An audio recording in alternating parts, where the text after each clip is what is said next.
Power point की last class में हमने बात की थी एनिमेशन की, और अब हम बात कर रहे हैं स्लाइड शो की।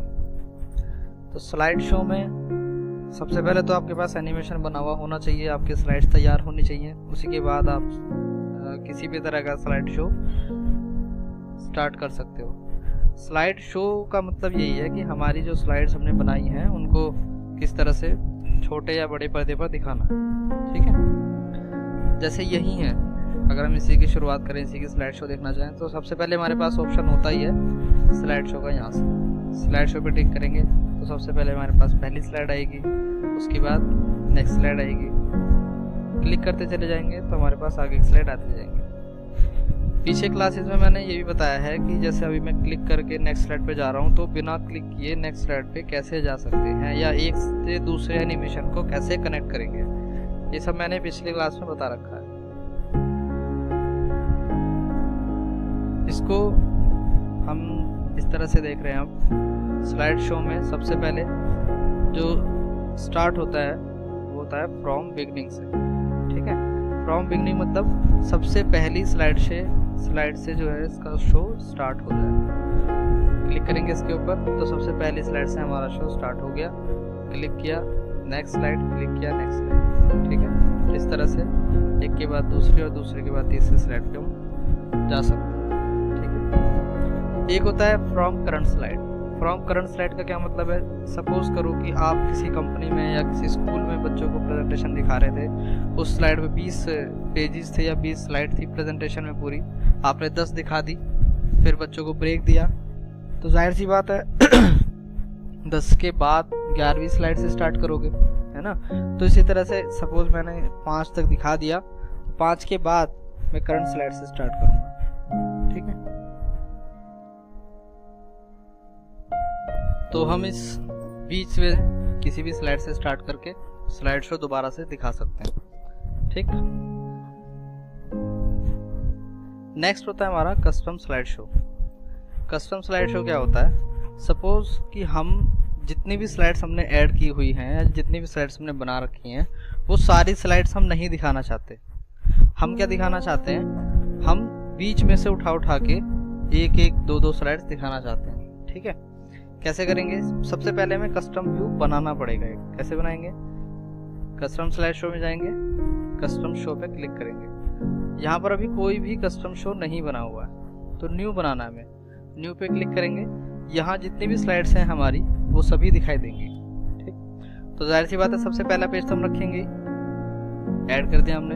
अब उसके बाद सपोज हम ये 3rd नंबर का पेज रख रहे हैं, उसके बाद सपोज 6 नंबर का, और उसके बाद 10 नंबर का। हमने ये 4 स्लाइड जो है इसमें ऐड कर दी। तो अब जब हम कस्टम स्लाइड शो चलाएंगे तो इन 4 स्लाइड्स का ही चलेगा। ओके करते हैं और इसको शो करते हैं। तो सबसे पहले पहली स्लाइड आई, उसके बाद जो स्लाइड होगी 4 वो ही दिखाई देंगी, बीच की स्लाइड्स हमें नहीं दिखाई देंगी। 4 स्लाइड के बाद इसने क्या कहा, आगे कोई स्लाइड नहीं है, ठीक। तो इस तरह से हम कस्टम स्लाइड शो बना सकते हैं। एक बना हुआ है हमारा, कोई भी नाम दे सकते हो उसको, एक बना हुआ है, और भी बना सकते हो, एक से ज़्यादा कस्टम शो भी हो सकते हैं, है ना। सपोज कि हमने स्लाइड प्रेजेंटेशन एक ही बना दी, उसी में हमने pre nursery to 1st class, और फिर 1st to 5th class, 5th to 10 class, 10 to 12 class, इस तरह से हमने स्लाइड शो बना रखी है। तो हम पर्टिकुलर उठा के इस तरह से कस्टम स्लाइड शो उसमें बना सकते हैं बच्चों के लिए, ठीक है। उसके बाद होता है setup slide show. Setup slide show में क्लिक करेंगे तो हमें बहुत सारी चीज़ें दिखाई देती हैं। वैसे तो ये सारे ऑप्शन पहले से ही डिफ़ॉल्ट हैं, सेट हैं, इनको छेड़ने की ज़रूरत नहीं पड़ती, है ना। दूसरी बात ये कि ये ऑप्शन हमें स्लाइड शो के दौरान भी मिल जाते हैं, तो हम उसको वहाँ से भी एडिट कर सकते हैं। कैसे करेंगे? जैसे इसमें यहीं पर एक चीज़ दिखा रखी है, ऑल ऑप्शन, यानी कि सारी की सारी स्लाइड एक बार में। फ्रॉम कि किस स्लाइड से लेकर के किस स्लाइड तक का शो देखना चाहते हो, यहाँ पे नंबर डाल सकते हो, हर स्लाइड पे एक नंबर पड़ा हुआ होता है। कस्टम स्लाइड शो कौन सा देखना चाहते हो आप यहाँ से देख सकते हो।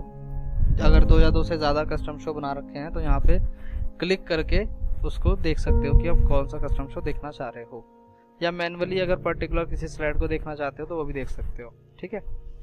जैसे और तीसरा यहाँ पर जैसे पेन कलर है, ये पेन कलर कहाँ यूज़ होता है? तो हम स्लाइड शो पे चलते हैं, है जैसे हम इसका स्टार्ट करते हैं स्लाइड शो, तो यहाँ नीचे हमें कुछ ऑप्शन दिखाई देते हैं। जैसे कि एक ऑप्शन ये है बैक जाने के लिए, एक ऑप्शन ये है हमारा जो पेन जिसकी हम बात कर रहे थे, जो रेड कलर का वहाँ दिख रहा था, ये वो पेन है। कुछ ऑप्शंस इसमें होते हैं और यहाँ पर होता है फिर फॉरवर्ड यानी कि आगे करने के लिए। ठीक है, जैसे अभी मैं पेन का यूज़ करके देखते हैं। पेन का यूज़ पे क्लिक करेंगे तो यहाँ पे एक तो हमारे पास होता है बॉल पॉइंट पेन और एक ग्रिड पेन और एक हाइलाइटर। ठीक है, इनमें से किसी का भी यूज़ कर सकते हैं। बेसिकली इनका यूज़ होता है स्लाइड्स में दिखाई देने वाले कंटेंट को समझाने के लिए, है ना। जैसे हम इस पेन का यूज़ करते हैं तो क्या समझाना चाह रहे हैं, हम समझाना चाह रहे हैं कि आप मास्टर कंप्यूटर इंस्टीट्यूट्स के वीडियो लेक्चर देख रहे हैं, जिसमें कि वीडियो लेक्चर आपका स्लाइड शो का है। ठीक है, ये हमने समझा दिया। तो इस तरह से हम किसी चीज़ को पॉइंट करने के लिए उस इन पेन का या हाइलाइटर का यूज़ करते हैं। ठीक है, और जैसे इसमें हम एक हाइलाइटर यूज करते हैं कि आप किसको देख रहे हैं, स्लाइड शो, तो हमने स्लाइड शो को अलग से जो है हाईलाइट कर दिया। ठीक है, स्लाइड शो का आप वीडियो देख रहे हैं, इस तरह से हम इसको हाईलाइट कर देते हैं। ठीक है, यहाँ पर इसका इंक कलर होता है, कौन सा इंक कलर लेना चाहते हो मर्जी है आपकी, जो लेना चाहो ले सकते हो। इरेजर होती है, ये साफ करना है यहाँ से तो इरेज कर सकते हो।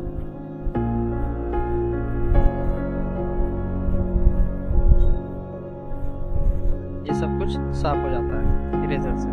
ठीक है, अगर इरेज ऑल इनको स्लाइड करना चाहते हो तो सबका सब कुछ एक बार में इरेज हो जाएगा। इरेज मतलब साफ करना, मिटाना। ठीक है, एरो ऑप्शन यहाँ से भी ले सकते हैं, ऑटोमेटिक रहे कि जब हम काम कर रहे हैं स्लाइड पे तो अपने आप गायब हो जाए, या हमेशा विजिबल रहे, या हमेशा हिडन रहे, या हमेशा छिपा रहे। ठीक है, तो वापस एरो वाले ऑप्शन पे आ जाते हैं। इसी में यहाँ पर कुछ और ऑप्शन है, जैसे इस पर हमने क्लिक किया तो नेक्स्ट करने के लिए हम यहाँ से भी यूज कर सकते हैं। नेक्स्ट स्लाइड पे जाना है तो यहाँ से नेक्स्ट करके नेक्स्ट स्लाइड पे हम जा सकते हैं। प्रीवियस स्लाइड पे जाना है तो ये प्रीवियस ऑप्शन होता है। प्रीवियस मतलब पहली वाली स्लाइड पे जाना। ठीक है, पहली वाली स्लाइड पे जाना है तो प्रीवियस कर सकते हैं। ठीक, लास्ट वाली स्लाइड को देखना है, लास्ट जो स्लाइड है हमारी उस पर देखना है तो हम लास्ट व्यू स्लाइड पे, यानी कि लास्ट से मतलब है जो हमने पिछली बार देखी थी। अगर गो टू स्लाइड पर्टिकुलर किसी स्लाइड पे जाना चाहते हो, सपोज मैं 7 नंबर की स्लाइड पे जाना चाहता हूँ तो 7 नंबर की स्लाइड पे जा सकते हो। ठीक है, कस्टम शो यहाँ से भी देख सकते हो, पर्टिकुलर जो हमने पहले बनाया होगा वो यहाँ पर शो होगा। हम यहाँ से बीच में से कस्टम शो भी स्टार्ट कर सकते हैं।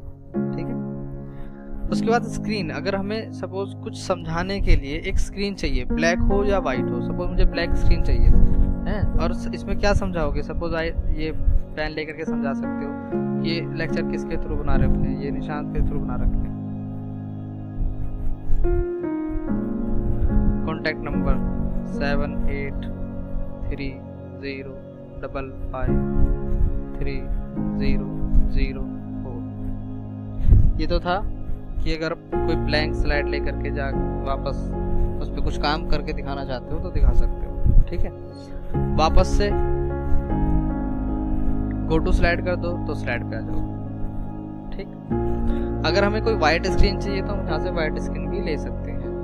ठीक है, जैसे हमने अभी ब्लैक स्क्रीन ली थी, उस पर काम किया था, तो इसी तरह से हम व्हाइट स्क्रीन भी ले सकते हैं। एंड शो कर देंगे तो हम शो को खत्म कर देंगे। हेल्प होता है हमारे पास, ये ऑप्शन ज़्यादा यूज नहीं होता, पॉज के लिए काम आता है। जब अपने आप चलती रहती है स्लाइड तो नीचे पॉज करने के लिए हम इसका यूज़ करते हैं।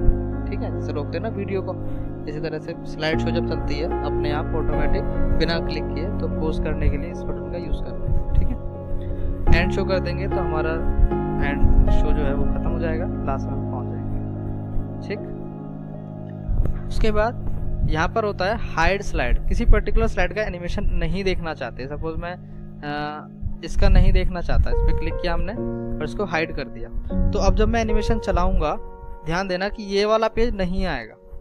ठीक है, क्लिक कर रहा हूं मैं, पूरा एनिमेशन खत्म हो जाएगा लेकिन ये वाला पेज नहीं आएगा। क्यों नहीं आया? क्योंकि हमने इसको हाइड कर रखा था। इसको सेलेक्ट करके अनहाइड कर दो तो ये वापस से एनिमेशन में या हमारी स्लाइड शो में एग्जिस्ट करने लगेगा। एक चीज होती है हमारे पास रिकॉर्ड नरेशन। रिकॉर्ड नरेशन का क्या मतलब होता है, जैसे हमें ये लगता है कि हम इतनी देर में इस स्लाइड को मतलब डिस्क्राइब कर सकते हैं, इतनी देर में इस स्लाइड के बारे में समझा सकते हैं, तो वो टाइम रिकॉर्ड कर सकते हैं हम। कैसे रिकॉर्ड करेंगे? रिकॉर्ड नरेशन में जाएंगे और ओके करेंगे तो क्या होगा, इस स्लाइड पे हम कितनी देर रुक रहे हैं और क्या क्या समझा रहे हैं वो चीजें सब इसमें रिकॉर्ड हो रही है। ठीक है, जैसे हम नेक्स्ट स्लाइड पे जाएंगे फिर दूसरी स्लाइड पे हम कितनी देर रुके वो चीज इसमें शो होगी। इसी तरह से हम जिस स्लाइड पे जितनी देर रुकेंगे उतने टाइम को ये रिकॉर्ड कर लेगा। ठीक,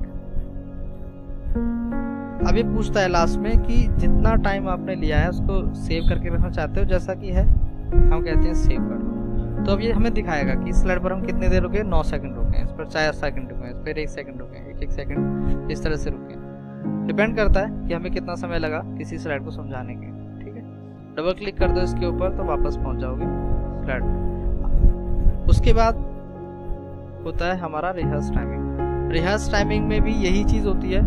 फर्स्ट इसमें ये है कि हमारा टाइम एक तो इसमें चलता हुआ दिखाई देगा और प्लस रिहर्स टाइमिंग में जो रिकॉर्ड नरेशन में हमने जो साउंड इसके साथ रिकॉर्ड हुई है, अभी दिखाता हूँ,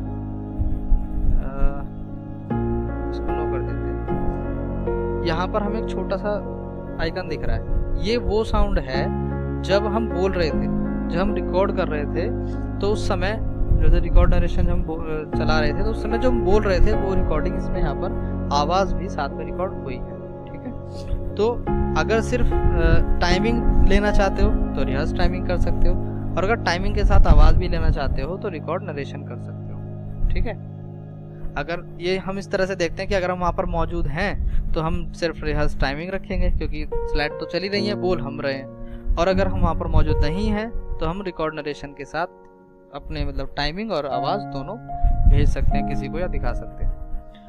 यूज रिहर्स टाइमिंग, जब हम टाइमिंग सेट कर देते हैं, रिहर्स कर लेते हैं, तो फिर उसके बाद हम उस टाइमिंग को यूज करना चाहते हैं या नहीं, ये हम यहाँ पे टिक लगा करके सुनिश्चित करते हैं। ठीक है, अगर टिक नहीं है तो वो टाइमिंग यूज नहीं होगी। ठीक, उसके बाद लास्ट होता है रेजोल्यूशन। जब हमारी स्लाइड बहुत बड़े पर्दे पर चलती है, आमतौर पर प्रोजेक्टर्स पे हमारी स्लाइड शो चलते हैं, तो उस समय रेजोल्यूशन अच्छा होगा तो हमारी स्लाइड अच्छी दिखाई देगी। वैसे तो जो करंट स्लाइड शो पे रेजोल्यूशन आ रहा है वो सही होता है, लेकिन अगर ऐसा हो रहा है जैसे हमें कोई और रेजोल्यूशन चाहिए तो हम यहाँ से ले सकते हैं अकॉर्डिंग टू स्क्रीन, कितनी बड़ी स्क्रीन है, क्या साइज है। अगर उस पर रेजोल्यूशन कम लग रहा है हमें तो हम उस रेजोल्यूशन को बढ़ा सकते हैं। रेजोल्यूशन होता क्या है, जो स्लाइड शो है उसकी वो कितना क्लियर दिखाई दे, कितना साफ दिखाई दे। जितने ज्यादा हम रेजोल्यूशन बढ़ा देंगे उतना साफ दिखाई देगा, जितना हम कम कर देंगे उसको वो उतना ही धुंधला दिखाई देगा। ये होता है कि जब हम छोटी स्क्रीन पर देखते हैं तो उससे कोई फर्क नहीं पड़ता है ना, लेकिन जब बड़ी स्क्रीन पर देखते हैं तो बहुत छोटी छोटी चीजें भी हमें थोड़ी धुंधली दिखाई देती हैं, तो हमें क्या करना चाहिए, उसको अच्छे रेजोल्यूशन पर रखना चाहिए। ठीक है, बाकी और इसमें कुछ नहीं है। यहाँ हमारा स्लाइड शो का जो टैब है वो खत्म होता है। प्रैक्टिस करते हैं इसकी, कोई प्रॉब्लम हो तो कमेंट में डाल दीजिएगा। ठीक है, मिलते हैं नेक्स्ट क्लास में।